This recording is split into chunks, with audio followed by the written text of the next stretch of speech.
here for a walk. I don't know which way to go. They're just all excited about this walk today. Might even rain. Let's go this way for a sec. And I'll probably go the other way.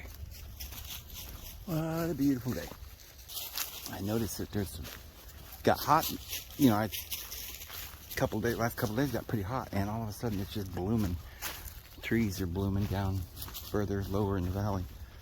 I don't see any here yet.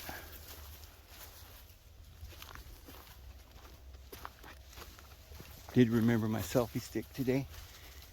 Here comes the hound, bringing up the rear.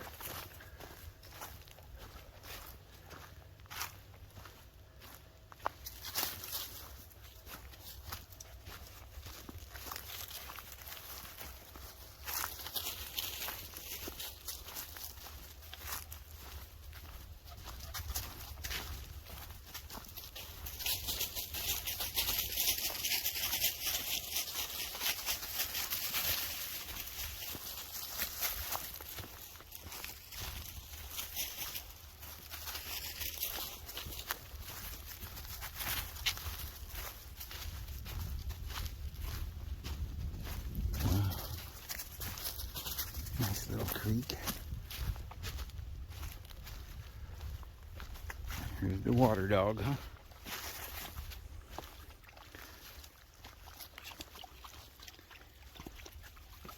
Huh.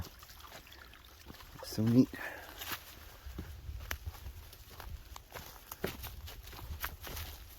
I mean, it's going to be spring here in about 2 weeks.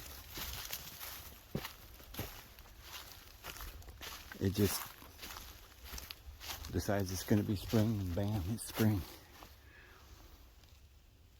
It's about 59 degrees probably or something. I don't know, 55 to 60 somewhere.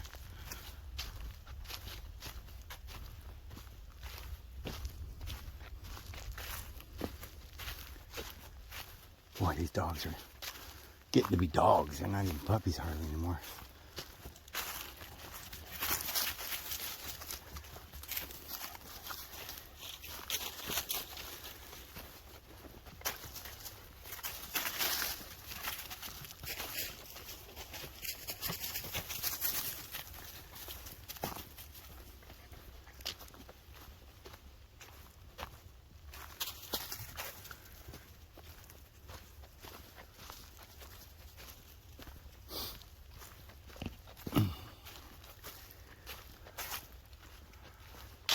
Oh, wow.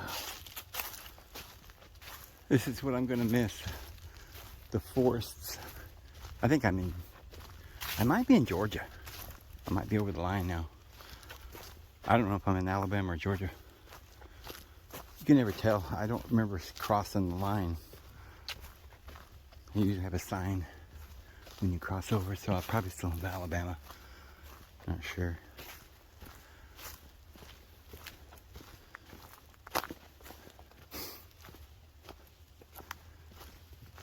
I guess we have to go this way.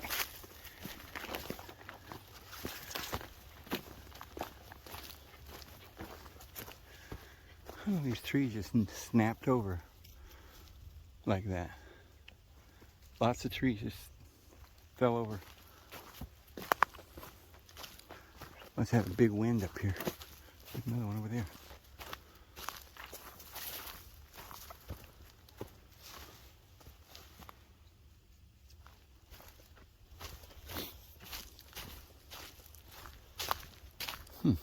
I was going to go the other way, but this looks like a nice trail.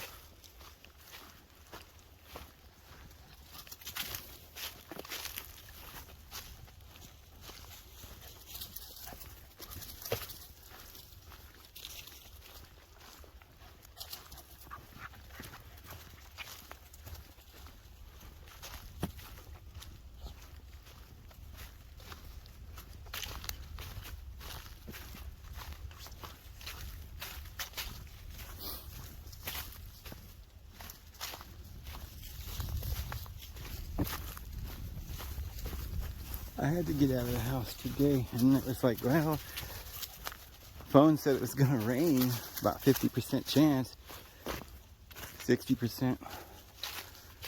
But I thought, well, it probably means it just sprinkled then. It'll be alright. It's a little cloudy, but I don't see any big storm clouds. There's some of that fresh pine pitch resin.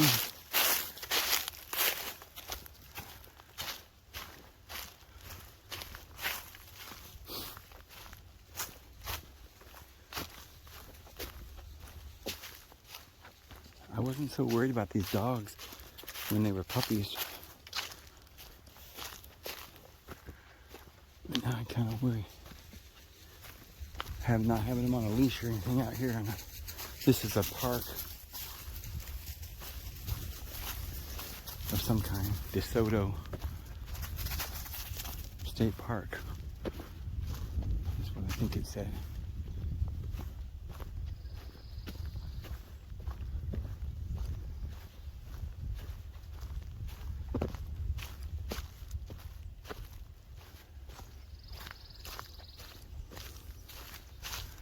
Be a really nice place to just live, build a little cabin back in here. Wouldn't take much to kind of clear out some of the small brush, and you have these big trees.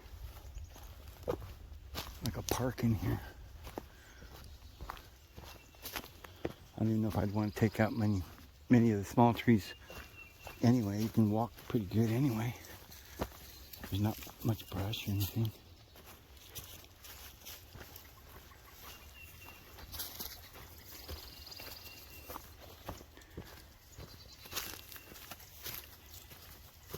I'm of the opinion that nature provides everything you need, no matter where you are, whatever climate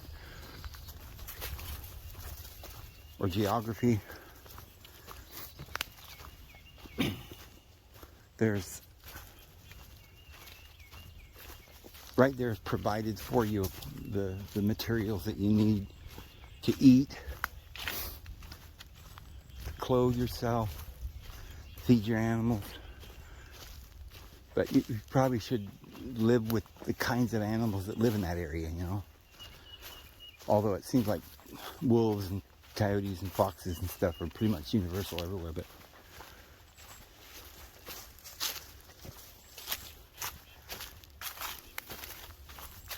snow climate and deserts. So dogs would be something that I think most people would have. Part of their, you know, and chickens and eating the eggs. Types of goats and deer. They're about everywhere. For milking, making cheese. But if you look in the environment that you live in, there's a place, you know, you would come in here and you wouldn't live like in a big luxury penthouse. That's not, you know, out of marble and gold plated toilet seats. I don't know why anybody ever got the idea that that's where we'd want to live anyway. It's not fun. Most people that get out into nature, if they can let go of that lust for civilization's pleasures, you know, that aren't really pleasing, they're just things that entice us but cause us pain. But we're really happy out here in the elements. So you come out and you look around, and you don't need a big place, but you need a small place to be warm and dry. The first thing you do when you come into a place, if for some reason you were lost, you didn't have family or whatever, you know, a tribe where you had years and years of building up a way of life, and your parents taught you how, you know, the whole village helped, and each person had their own little hut or home or whatever they lived in, had certain ways, knew about the herbs and things. But if you're just out by yourself wandering around, you would basically be like a destitute, someone that they banished from the village or something, or he got lost. You'd have to start over. All you need to start with is a place to get out of the cold. Maybe find an old dead log or a cave to start with where you could keep dry. And then just slowly build yourself a small cabin. And over a period of time, you build up a beautiful place, a very desirable, happy place. You'd be free. That's what humans have to get back to.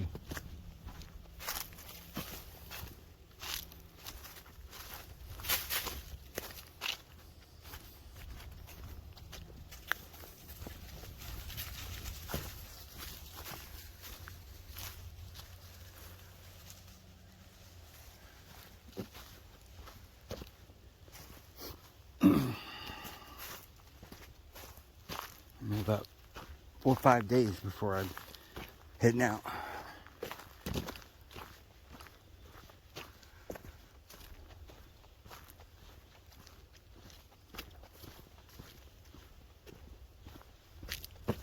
Pretty excited.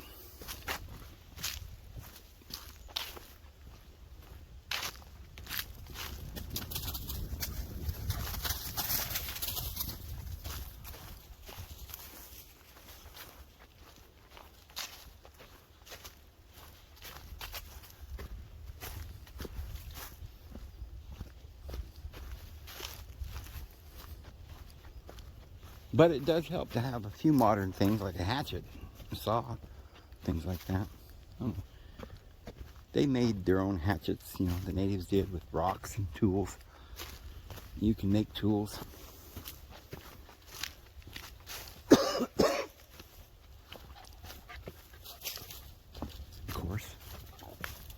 You don't need a lot of, you know, tools unless you're really trying to build a mansion or something, but there's just ways to do things. Look at this. Love all these big rocks.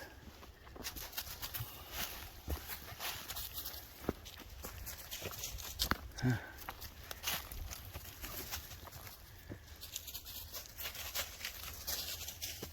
Oh wow, this would be a great spot. This tree could put some trees up against there, and on the other side. I was thinking about that the other day. Methods in which you could build a, you know, like one of the hardest things for a person to do when they go out, they're all, say you're by yourself, you have a lot of tools. Building something that's of any size, you gotta lift these rafters or poles or something like that for the frame. And it's pretty hard lifting stuff like that by yourself. And you can get killed. So, I don't know why people do it. They used to do it in ancient, you know, in back in the day and stuff, but people just don't tend to think this way anymore. But a lot of these trees that are all just growing, they're already standing there. You go find 4 of them and you build your, you know, there's your frame. And, you know, you can cut the tops of the tree out if you wanted and just use them as poles, and then they're already in the ground, see? And those trees will last as long. They won't really rot. They more or less harden. And I'm coming out to something here.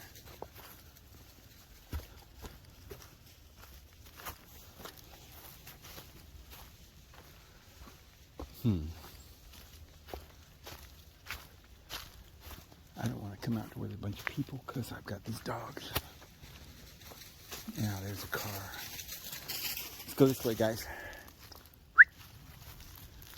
Let's go back. Okay, well, let's go back to the other trail. Maybe there won't be any people that way. You guys, I'd put you on a leash, but I don't even know if I want to put 3 dogs on a leash and try to hold you back. Huh? Should take you one at a time, I guess. But I hate not having the dogs with me. That's just, you know, when I get to New Mexico, hopefully I'll have all kinds of area around the cabin. When I build my cabin there, the dogs can go with me and I don't have to worry about leashes.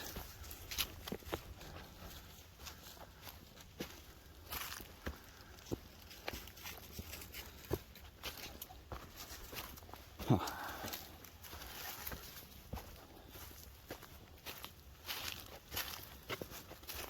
But anyway, so that's how, you know, there's different things a person can do. You can find an old dead tree that's fallen over, use it for a base to build your little place, or, you know, there's different things, rocks, formations. You use the natural features that are in the land itself. There's a lot of rocks, you use rocks to build. There's a lot of trees, you use trees. Some places just mud. All you got is dirt. You make adobe. It really isn't that hard. It's clay, mixed with some sand and grass. You make just about anything.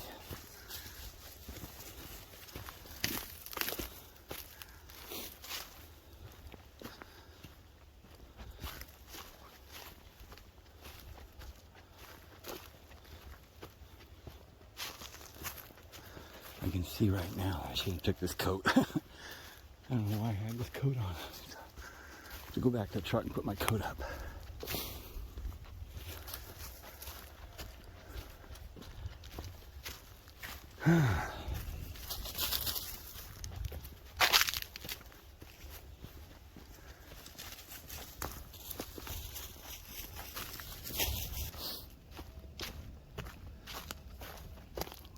Maybe there'd be a little cliff over here because it looks like a drop off or something over there.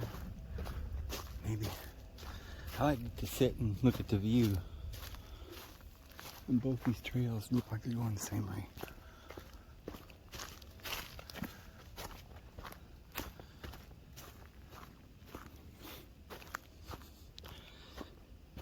I had to put the puppies in the truck for a few minutes because it's a state park and there's rangers all over the place, so they get to walk around. In fact, here comes somebody right now. Up the trail. They got dog on a leash too.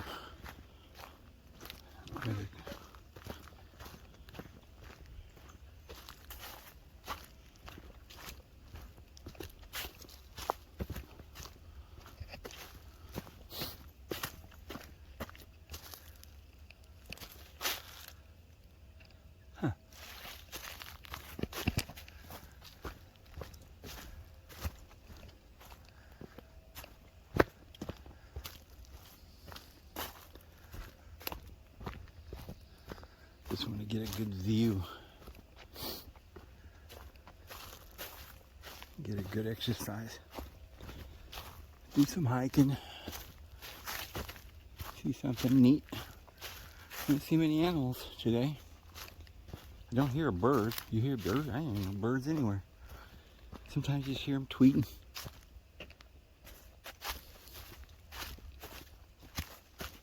Now somebody lives in there. Right?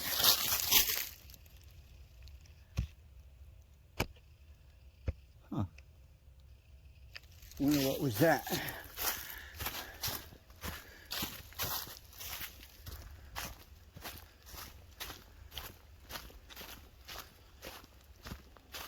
Wouldn't be a walk with David Vose. He didn't look inside the holes in the trees.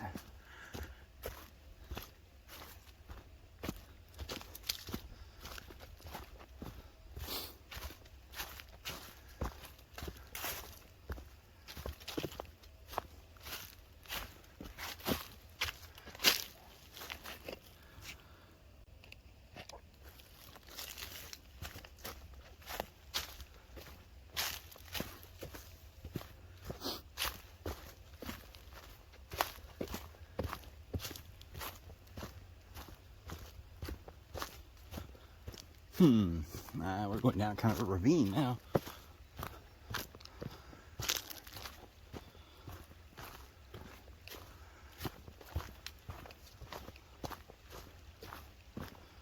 Bridge though, maybe we'll cross this little ravine and then up on that knoll will be a view maybe, huh? All I want is a view. Well, this creek ain't bad view. I like creeks. Barry sure liked that. She drank that water down. She loved it. Man, that looks like good clean water too. Looks like a lot of iron in there though. And they're red. But it's probably good for life because there's the moss growing. Probably don't get enough iron in our... There was a scientist some many years ago, not that many, but thought she discovered the cause of cancer. It had something to do with iron, or iron deficiency. Well, I think, my opinion, I did some research on that, but I think she's almost right. It's mineral. You're seen this demonstration the other day where you put this glass of water, you stick an electric wire in it, plug it into the wall, and you hook the other end of the wire up to a light bulb. You cut the wire and stick both ends into the water, and if you put mineral water, or I mean like spring water that has minerals, electrolytes, the light bulb lights up. If you put distilled water, purified, distilled, it won't light up the light bulb. It's not a conduit of electricity. You need the electrolytes. So when you run out of electrolytes real quick. When you exercise, your body uses them. And you'll die. You'll fall down and run out of breath and you can't get back up. So you have to rest and then begin to replenish your electrolytes. You have to eat something or drink something.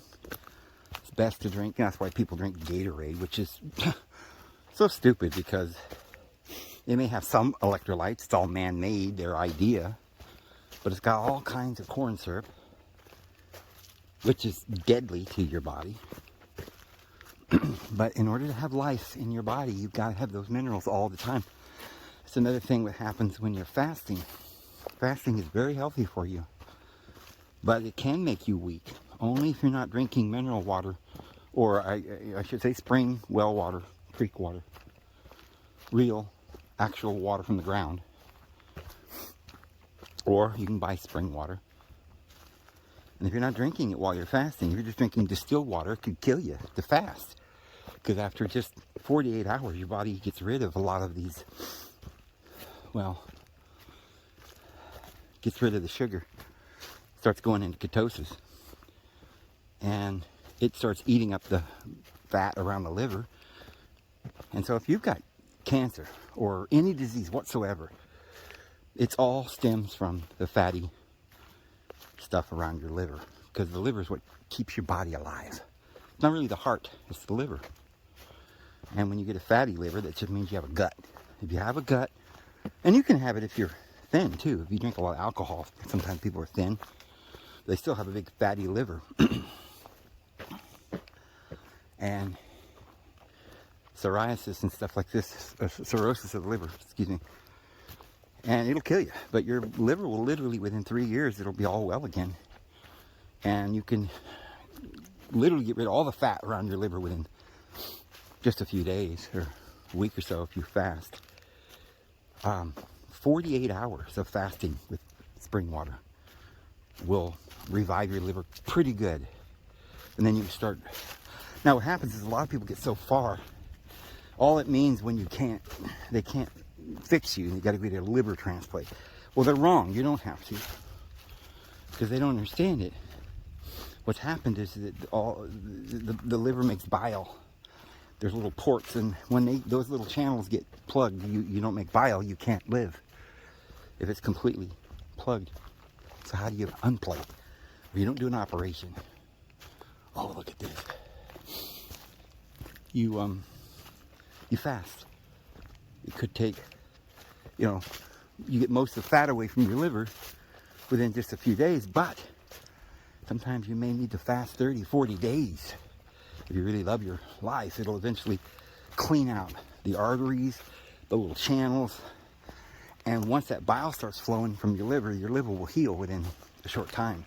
It'll heal enough to be healthy. You'll be healthy, and within 3 years, you have a perfectly brand new liver. But see, no one today has ever really, nobody, you know, they do this intermittent fasting, things like that, but nobody's willing to just fast.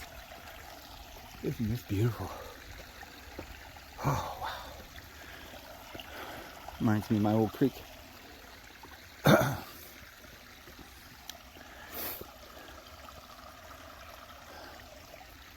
Love it.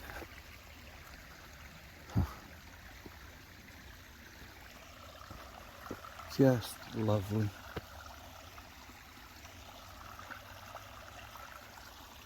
But yeah, no matter what disease you ever have, there is a way you can live and be healthy again. It requires that you do the last resort. Now, sometimes, like I said, you can just start eating right and you can reverse things, but stop drinking, smoking, that kind of thing. But if it's too bad, you won't be able to get well just doing that alone. You'll have to fast for a period of time, and it could be nobody knows the damage or exactly how it is in there, what's going on.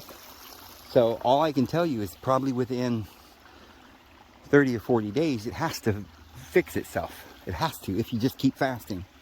Might not take that long. Might take a week, might take 2 weeks. But within about 40 days, it has to. Because by that time, you don't have any, you know, you're thin. You're real thin.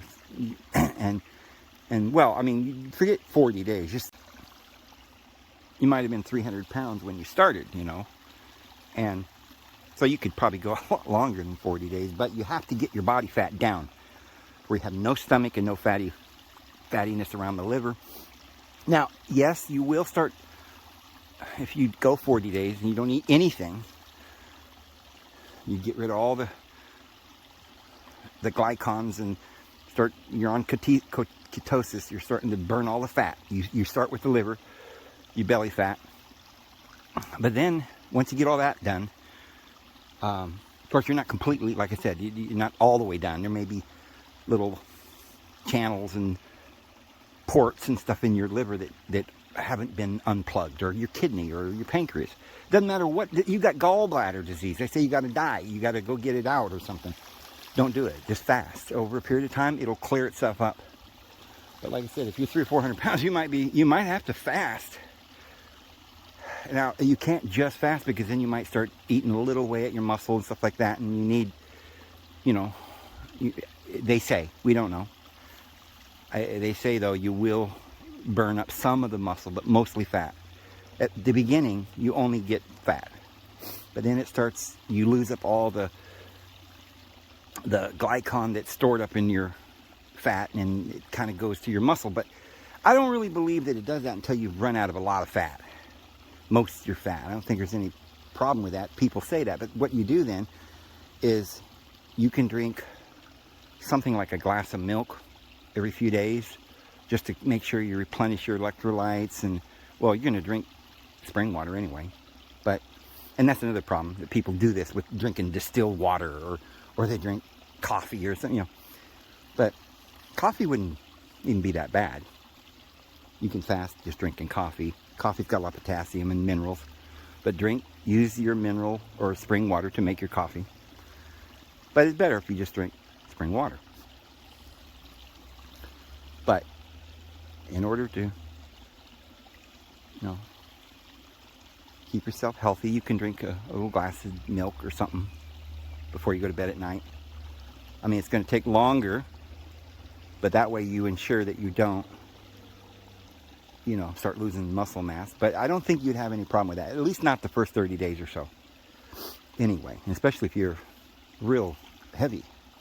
But you have to get that body fat down. As soon as you do, bam, you're going to have a new liver.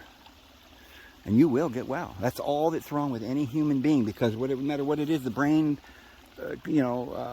hormones, or your glands, or anything, all starts from the fact that the bile's not coming out of the liver the kidneys aren't functioning. So then they backs up into the pituitary, and all the glands swell up because they're plugged too. Or they're not getting the bile to cleanse it. The bile is like a soap. It comes in, it cleans everything. The liver's not working, you're not cleaning everything, and you've got cholesterol build up, and you're getting plugged up, and you got gallstones and all kinds of things.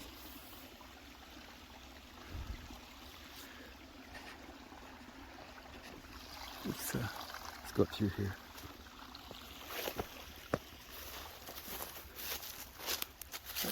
You do it long enough, you will get better. You will eventually. It could be that something's plugged in your liver, and you're just not getting any better, and you've been fasting for like a month and nothing, you don't feel better. And all of a sudden, 32 days go by, or 40, or whatever day, whatever it is. And then boom, all of a sudden, like it just suddenly, you're better. Because just something opened up,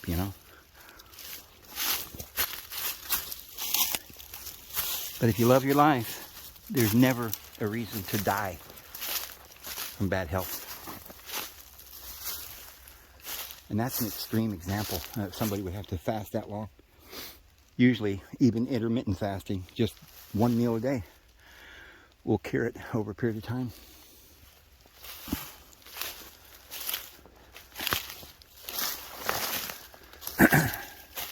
A sign that your liver's not good is all kind, everything that you see people that are older have wrong, like maybe their knees are swelling up, that kind of thing. That's from liver being damaged and kidneys and things. It's the gut, and along that gut is all of these organs, and all of them have a fat, and they're plugged up, and they got stones and cholesterol build up and everything, and you've just got to clean it all out with fasting. That's all you have to do. And then your liver starts sending out bile to make hormones, so you have well-being, you digest your food, you get the nutrients, you start rebuilding your heart, you start rebuilding your brain.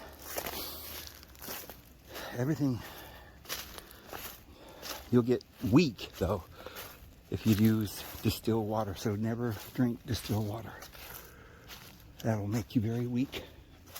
And here people think that they're drinking water and it's healthy for them. And they're like, oh, it's purified, it's distilled, it's the best kind. No, you're killing yourself. You have to have electrolytes. And nobody tells anybody this. That's why I was telling you guys the other day. You go to the store to get potassium. They only sell it in about 100 milligrams. And you need way more, like, a supplement. You'd need like 500 to 1,000 milligrams. And they just don't sell it anymore because they knew that it was curing people of a lot of things. And that started edging in on their profits. They want people to be sick. So they keep this information from everybody. And a lot of misinformation going around, but it's not quite enough. And people say, oh, we'll just fast. And so maybe they got cancer and they fasted for a week and it didn't do anything. So they quit. It don't work. See, but they don't. They've got all this fancy equipment at the hospital. They don't check your liver, see if it's fatty and how much fat you've taken off your liver, and just whether or not you've cleaned it up and what's your progress. They don't even care, right? They don't even care. They're not interested in your health. I don't think they even know. They're like little children. These doctors are complete imbeciles. They have no clue. I guarantee I will tell you right here and now, and this is just, a lot of you will laugh at me, but I probably know more about health than any doctor or nutritionist, because this is the reason. All of them, even these health nuts and naturopaths and stuff like this, they're still working on the wrong model. A lot of them understand the Chinese and the Eastern model, but they still don't go by it. They think that there's a bunch of belts and bearings and gaskets and it just wears out and, well, you're done. That's not how it works. The body has this all figured out. Everything runs if the liver's running. Everything, because that's what rebuilds everything. So it's just that simple. All you have to do, repair your liver, is to fast. That's it. And don't eat poison. And rest it. They always have these stupid things that they say, like, well, if you fast, you're resting your liver. You're not resting your liver. That's not what's happening. You're cleansing. You're eating all the dirt. I'll call it dirt. You're eating all the gunk. Let's just call it that, because putting names to everything, like, some Greek or Latin word to it and make it sound so fancy, like they know something, and they don't know anything. It's just not how it works.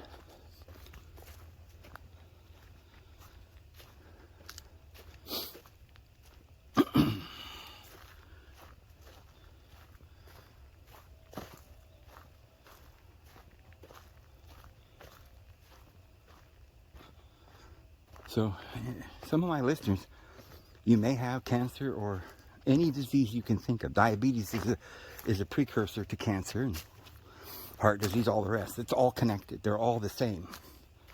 Even, it doesn't matter. Breast cancer, skin cancer, everything. You start getting skin cancers because your liver's bad. That's why they call them liver spots. So, no matter who you are, if you're really wanting to live, and you say, well, I can't fast. I just can't do it. I'd rather die, Dave. I can't go without food.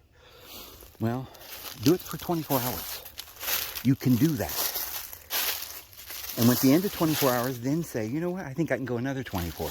You can do 48 hours. You can help your liver a lot and extend your life quite a bit. And then you can start practicing intermittent fasting. And you can work your way with doing certain things, like... And now, one way you can do it, here's something I learned, because I've fasted many times in my life, and when I first started, it was really hard. But it's not hard anymore for me, because I trained my mind to understand what's going on. See, what happens is, let's say that you're used to eating breakfast at 9 o'clock. And when breakfast comes, when you wake up in the morning at 9, your body's craving breakfast. You can't hardly control yourself. So what you do, and a lot of people do this, because they're too busy to eat, so they end up extending it till noon or so, and they don't eat breakfast. Well, then that gets to be a habit, and they don't even want to eat breakfast. Okay, so it takes time, though. What you can do then is just extend your lunch to dinner and just eat that one meal, and then do that for a period of time until you don't desire breakfast or lunch. And contrary to what these people will say, that's healthy for you. The less you eat, the better you're going to be. And you just have to eat a little bit to keep yourself alive. You eat to live, not live to eat. So once you get used to it, it's habit. It's like training a dog. You give them a treat, and then they start getting in that habit, and then they do it. You can't force them to do it. You can't beat them. And you can't browbeat yourself. You can't be guilty and feel self-loathing. You can't feel sad. You can't hate yourself. Don't get depressed. Say, look, this is the way it is. I'm expecting breakfast. And I've been doing this for a long time. So you start going with just without breakfast for a week, or until you're used to that. And then you start pushing lunch to 1 o'clock, and then to 2, and then to 3. And you just keep doing that until one day you get to where you say, okay, it's 6 o'clock. I'm supposed to eat dinner now. But you know what? I didn't even think about food until now. And there's this little thing, this little clock in my head that says you got to eat now at 6. Just say to yourself, you know what? I can get through these, an hour or two. And my normal clock is telling me that I got to eat. But I just get through it, push through it, just 2 or 3 hours, not the whole day. You don't tell yourself, oh, I can't do this. I haven't eaten for hours. I can't make it. No, it's just another couple hours. You push through it. You read a book, you do something, watch television or something. Later that night, you don't have that craving to eat like you did at 6, because your body's telling you got to eat. So you just do that, and you do that a few times, and then once you start fasting for a few days, your body gets used to it. I'm not saying there's not going to be any desire to eat. Of course, you will have desire, but like I say, if you start feeling weak, it's only because you haven't been drinking your mineral water, your spring water. You need electrolytes. Whatever you do, for the Lord's sake, don't drink Gatorade or some sugar or something like that. That'll just make you feel high for a second, but then you'll go down. You go, what goes up must come down, friends. No, I don't want to get lost back here. There's all kinds of switchbacks back in here.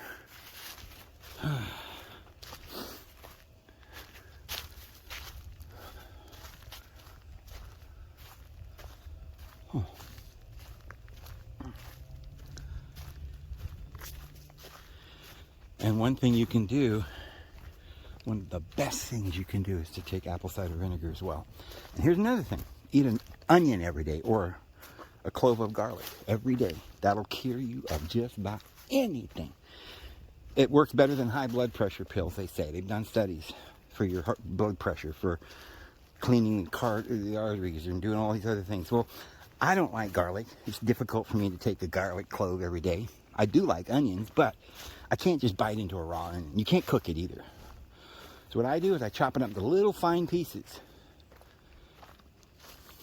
I don't like big pieces of onion, but little fine pieces, like you would on your sandwich, you know?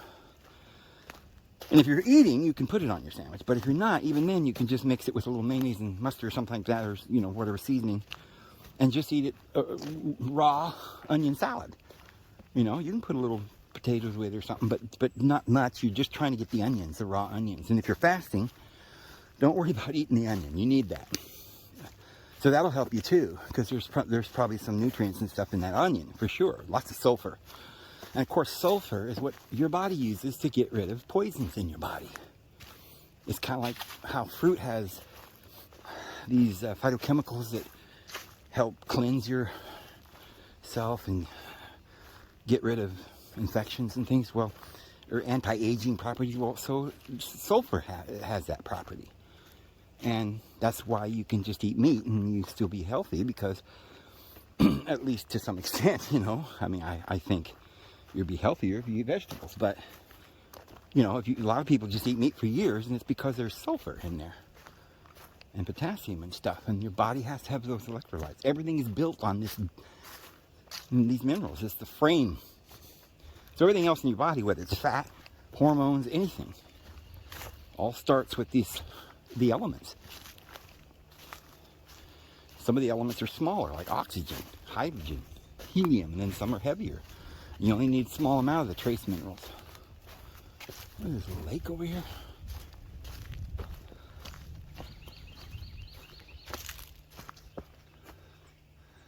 I keep hearing things drop. I guess it's pine cones dropping or something.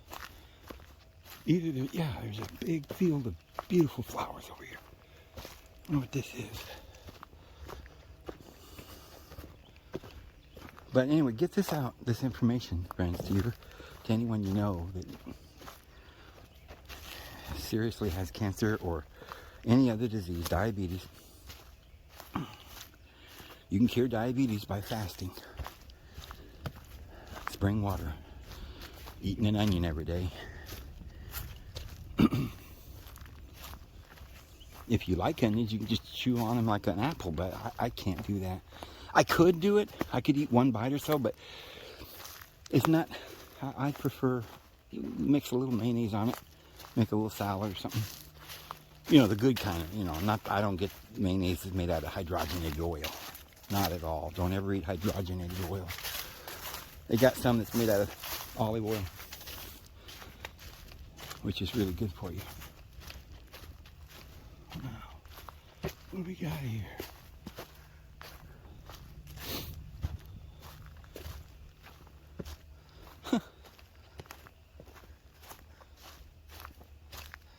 It's like a shrine here. And then there's flowers. I think these flowers are natural. I see them everywhere.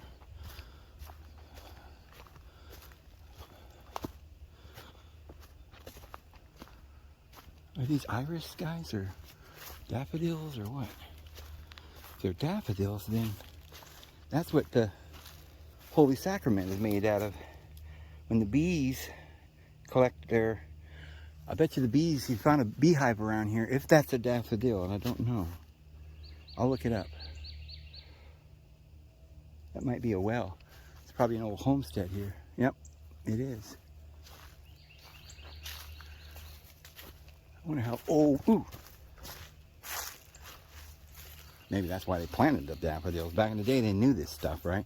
Man, it'll just get you. It's psychedelic. Most the government doesn't want you to know that. But if you can find daffodils, boy, whoo-wee, the pollen, the bees use that pollen to make some real psychedelic honey. And they used it in the Eleusinian mysteries, the temple at Artemis and Dionysius, to have religious experience. I'm not that familiar with. I know that this looks kind of like an onion. See, they're kind of related to onions. So that's why I'm saying onions are really healthy for you. I'm sure these are very healthy, whatever they are. I can tell you they're all related. These bulb kind of flowers, they're all related to onions and garlic. Maybe the healthiest, most amazing plant that the Lord ever made. I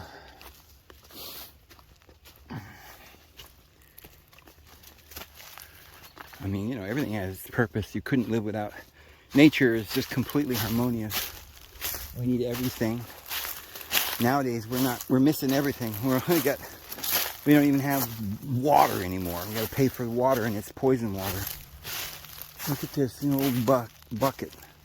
So whoever lives here didn't live here that long ago. It was in the 1900s because they had a tin roof.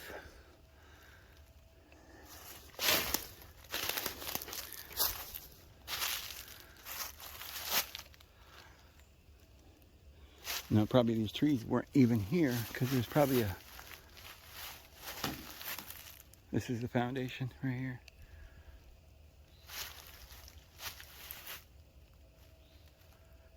Huh.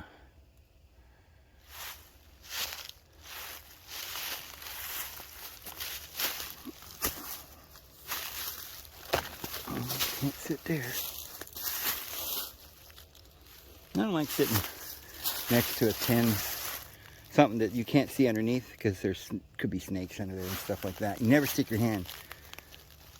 You know, you go in to lift it, and people will stick their hand in, and the viper will, rattlesnake or something, get them. Never put your hands under.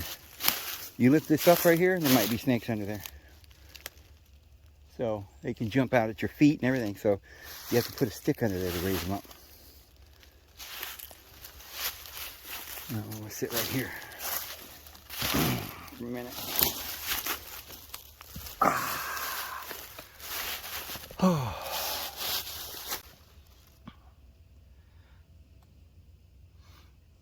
Yeah, those are daffodils. I'm gonna pick some. You know, if the bees take the pollen and then make psychedelic honey, then I'm going to take some of those daffodils home, boil them like a tea, but not just for 15 minutes. That's how people make tea. That's not how you make tea. If you're making herbal tea, it has to be steeped in the,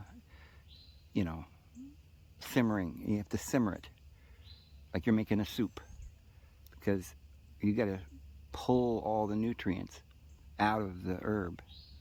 And then there's something to do with the process of cooking it that activates a lot of these psychedelic things. Just like that's why the honey bee can turn just a flower into psychedelic, because they do the process inside their little bodies. But you can, I don't know, I've never tried it, and there's nobody that's ever written on it much, because I mean, I have to think, like, you see these daffodils growing just like in the forest, just one circle right around this homestead. They probably planted them. And you see a lot of them in the area, in different places of the world too. And I think it's because people back in 1800 knew what these flowers were. That's funny that they didn't write much about it and how to process it, but maybe they just had bees and then use the honey. But I mean, you can look that information up, but it's like they've scrubbed it. I think they're hiding something from us. I'm gonna make some tea, but I'm gonna boil it for about an hour or two. me get some and I'll head back.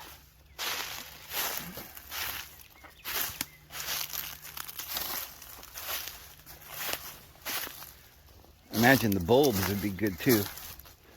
But I don't know. I don't know anything about this. I'm just going to grab some of the flowers.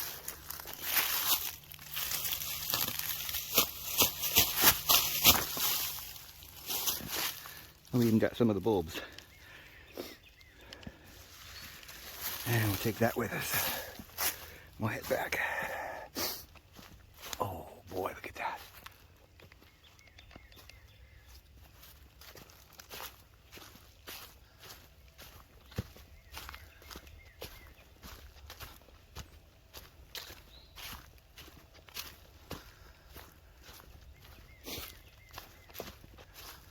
You take an old burl like that, see? You just cut that off. You can use that for all kinds of things. You can hollow it out, make a bowl. You know, use it for things, decorative things and stuff. But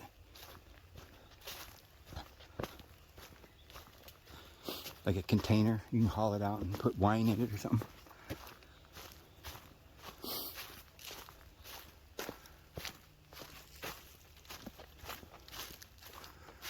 Ah, little birdie. And then you got the mushroom world that we've been, you know, completely forbidden to talk about for years. And there's a reason for that too, of course. Yep.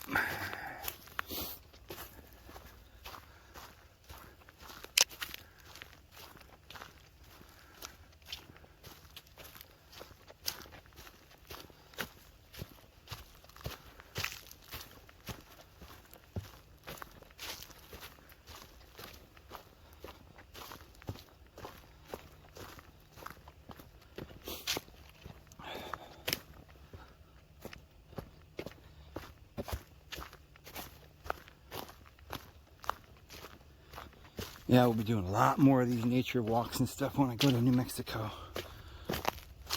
Might even go to that strictly. But, you know, nobody's watching. I can't even get, you know, like, if I did a really good off-grid show or something, showed people what I'm doing on my property and things, it was really, even if it was the best one you've ever seen, I wouldn't get over 1,500 people watching it. I mean, some of these other guys are getting millions of people watching. Because they're allowed to, you know, the only clicks I get on my videos are the ones that if you guys have your bell clicked or whatever, and then as soon as it goes up, you get a notification. And so, however many of my subs decide to, I don't think very many of them even have notices coming. Because if you didn't watch for a while, they just stop sending you notices. But like other people's videos, they'll promote it, you know, put it up in people's feeds, and it'll just keep making, you know, that's what it used to be with me. I didn't just get clicks the first day or two. I would get clicks for months, and it would eventually go viral. But they don't let mine go viral anymore, no matter what. So we'll see what happens with that. My view count has gone down dramatically, even again now in the last month. But Lord will provide, so we'll figure it out. I don't really know where I'm at now. Like I said, I'm a little worried I might get lost, because I went kind of through the woods and I didn't really. Okay, yeah, here's where I was. Remember? I said I didn't want to get lost, so this is probably it. All right, I'm going to go ahead and shut this off, and I'll see you back at the truck, guys. I want to show you guys this. So I'm walking along, and it's like a natural path right through here, but here's more of these rocks. So this is like a village. There's like a little town in here or something. There's little homesteads throughout here. And something was there.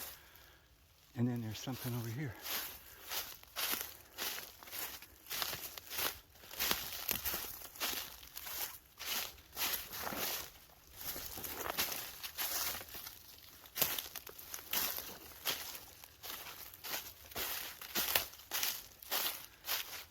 there.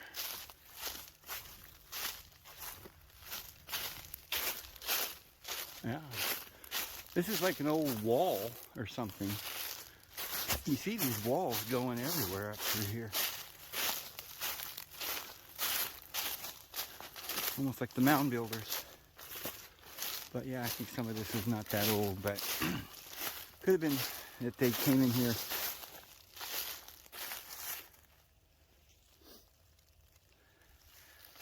where there was an older civilization where they built over it. I don't know where I'm going. I'm gonna get lost. But I could have swore I went through here. See you tomorrow, guys.